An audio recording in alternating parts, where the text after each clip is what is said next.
I'm Iolo and I live in Llangefni. I have been fostering with Anglesey Local Authority fostering team for about 7 years now, and it's the best decision of my life so far. Before I started fostering, I was working in a local school. I was supporting a child who was in foster care, and I just thought I'd love to be able to offer a child like him a home. So I decided to go for it.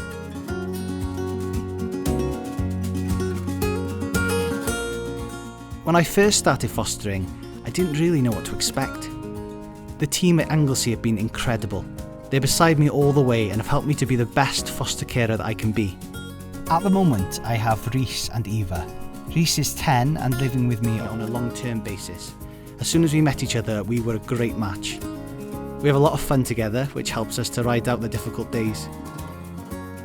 I think that the most important thing you need to offer is patience, and a sense of humour helps too.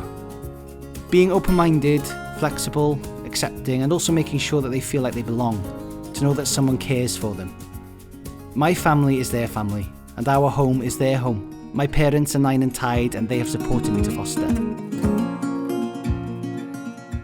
Once Rhys was settled, we were asked to offer regular breaks to Eva, who's 7. She stays with us to have time out, and whenever she comes to us, we always have lots of fun.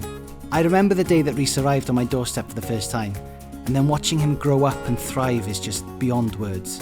It really does fill me with pride to foster, and I know that Rhys will grow up into a great young person, full of ambition and belief in himself.